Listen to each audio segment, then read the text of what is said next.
girls are kind of, the chicks are just so retarded. It's hard for me to, you're better at yelling at them. For me, I'm just like, somebody tell them they're retarded, but I'm just like, I don't even want to fucking talk to them. Dude, it's like a necessary evil because it's like, I look at it like, you know, someone still needs to see this shit and realize like this is how it is. And all it does, like the more interviews I do and the more girls I interview just proves like what I've been saying, like no matter of education, background, whatever. Like shows the differences, you know, I think.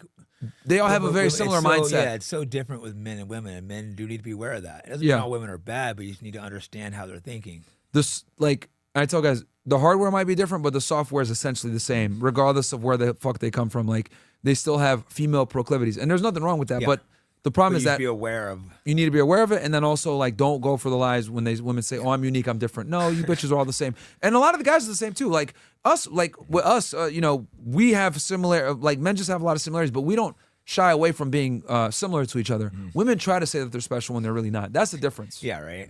Like guys will admit, yeah, we're all trying to smash and.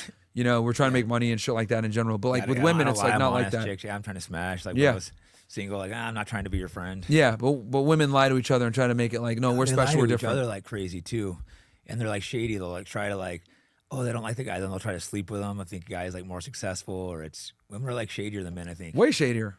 Like stabbing each other in the back. Yeah, it's what they because they have to fight in the cerebral. They can't physically defend their beliefs because they're weaker. So with them, like they have a lot more cerebral, you know.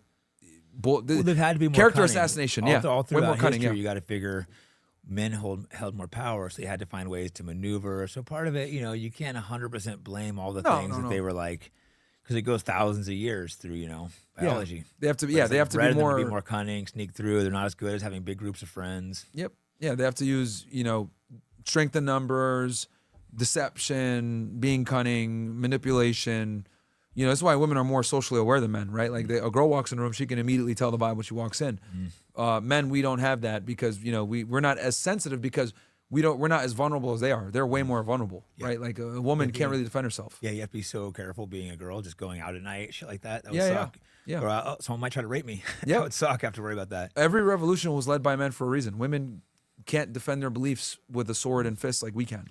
Yeah, and they're more adaptable to their beliefs too. I think a lot of times girls will like, you know, guys are always like, "Oh, don't date liberal girls." Like most girls are going to take on your beliefs if you have strong beliefs. If you're doing it right, your girl's going to become a mini you. She's going to, exactly. She's going to take for the most part. Not all women, but most. Yeah. There's ones that are exception, you know. So there's some girls that are just but those bitches stay single forever. Get rid of those bitches. Yeah, those ones that are too just like too high strung and shit.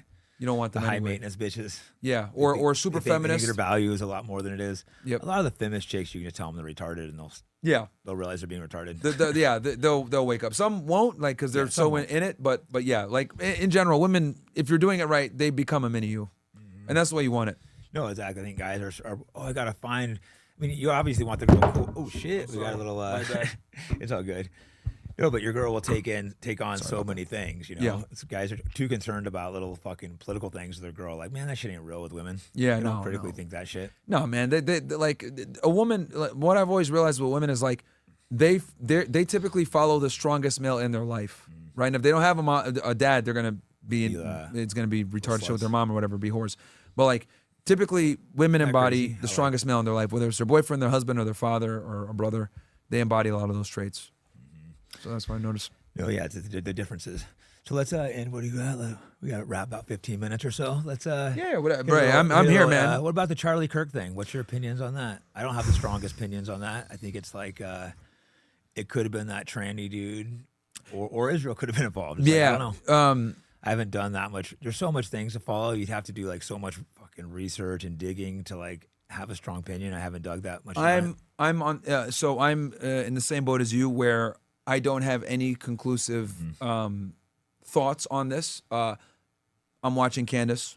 I'm watching the official narrative. I'm watching Ian Carroll. I'm watching people. What I'm basically doing is, I'm watching proponents of the official narrative, but I'm also watching proponents of an alternative narrative. And I'm just like kind of looking at it and assessing the evidence. Like I still haven't like made a decision on which narrative makes more sense. But what I will say is that the official narrative has lots of fucking gaps. And it's the official narrative has created definitely more questions than answers. You know, and I'm just open to all interpretations. I'm listening to everybody and trying to see what's going on. Now, when it comes to the Charlie Kirk thing, that affects me pretty hard because the next day I was supposed to go to North Carolina and do a school debate at UNC Asheville.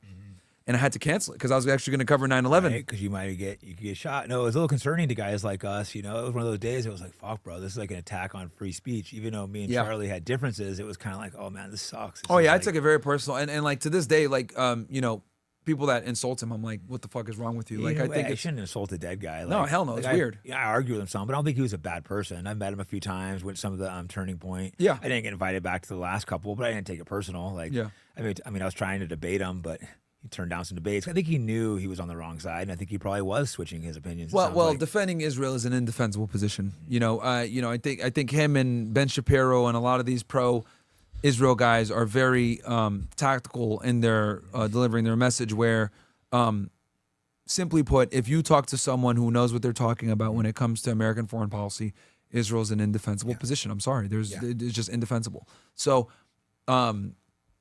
So with Charlie, he kind of understood this, and I think he was starting to see.